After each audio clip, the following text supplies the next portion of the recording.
finally making a video, well requested by everybody who's tried my cordial. Actually, nobody asked. People just want the recipe.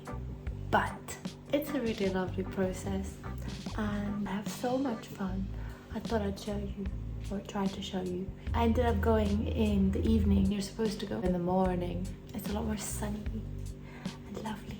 But we're doing an evening. It's coming close to the end of elderflower season. Just wanted to cut in and say that I was actually delusional, thinking that I could edit this video before the elderflower season ended. In southern to mid-England, they bloom end of May to middle of June-ish. In Peak District and up towards Scotland, they bloom a few weeks longer. This video ended up being more of an adventure montage than anything. If that's your thing, you can keep watching. If you just want the recipe, please skip ahead. Oh, thank you very much. I wasn't sure if I was going to find any actually, but I did. I found a substantial amount. Here's me yesterday.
Back home finally. If you did this properly, it would be lunchtime. My housemate came back at this point, so I'm gonna go to a nice little voiceover. Here I am, slapping the flowers onto my hand and then blowing away the little bugs. Different trees have different amount of bugs.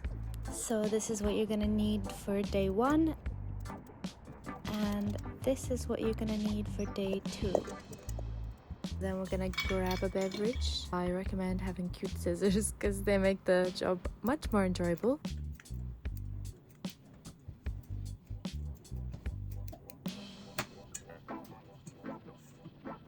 Then we're gonna place all of the flowers into our no less than 5-liter pot. To this same pot, we're going to add 1.5 liters of water. Turn the fire on. Then we're going to add 85 grams of citric acid and about 1.5 lemons. I've used 2 here, but you can save the other half for garnish tomorrow. You want to mix it around. It's so beautiful at this point. I just love the way it looks. Boil it for about 10 minutes and then set it aside for about 24 hours. Oh, I just love this glass. It's my favorite. And then you just have to clean up a million tiny little flowers. It's day 2. It's day 2. This is what you do on day 2.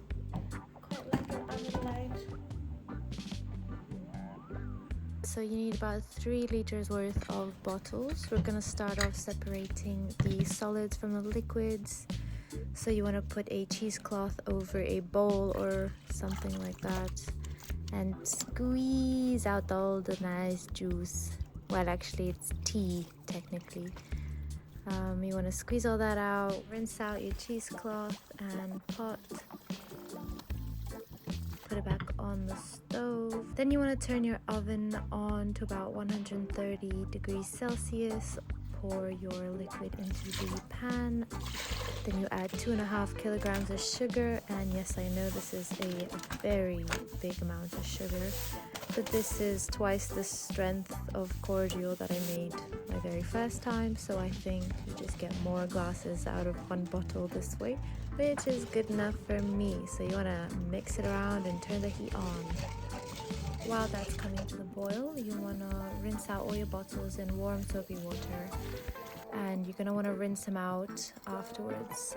I didn't do such a good job, so you can still see a bit of foam when I pour the cordial in. If you have flip top lids for the glass bottles, you want to remember which way they go on. That'll make it a lot easier for you later. I boiled the ladle and I bake the funnel. Put the wet bottles into the preheated oven for about 20-25 minutes minimum. It doesn't matter if they stay in longer, so that's alright. So once that is done, all that's left is to wait for the syrup to boil. And I tell you this with the utmost importance. You cannot let this boil over. It just takes a few seconds to look away, to be distracted, for it to boil over. It does take quite some time to reach boiling point, but when it does, it boils over in a matter of seconds. So please stay nearby and keep it in the corner of your eye, because you really do not want syrup all over your stovetop. I've been there, I've done that, I've even made it get caramelized, which took forever to clean. If it does boil over, you want to turn it off and clean it up before continuing. So once it starts to foam up like this, you're gonna want to reduce the heat and simmer it for about 5 minutes. 5-10 minutes if you like. I start to take this white froth off the top using a spoon or a ladle. Just try to get rid of as much as possible. I usually boil it just for a few more minutes afterwards, and then I turn it off and remove the remaining bits of froth with my spoon. And then you get this lovely golden honey syrup. And I add in my dried elderflower, which is something that I personally love, but you don't have to. Hello, it's me again. I just wanted to say that the dried elderflower that I put into this batch was of pretty bad quality. I was in a bit of a rush when I did it, and I just grabbed a bunch from the pile that I have drying. You really want to use full flowers to do this step justice. It's something that I came up with myself. Luckily, I have this video of what it's supposed to look like here. It has this snow globe effect, which is really beautiful. And then when you pour it into a glass to serve, they're all floating around in there. It's really quite special. That's the whole wow factor of this recipe. But in the final video, it looks a little bit sad. It's not the end of the world. Okay, back to the video.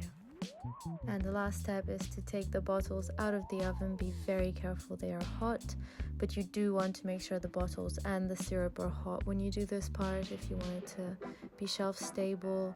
You want to ladle the syrup into the bottles, close them up properly, make sure they're closed, and then I put it upside down. Now if you do put them upside down, that technically sterilizes the lids, so you don't necessarily need to boil them like I have, but I just do both because I want to be extra safe. This cordial will last you well over a year, maybe even a few years if it's done properly.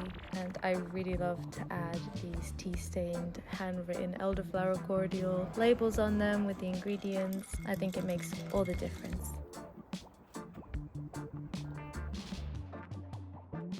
I hope you enjoyed this and have a nice day.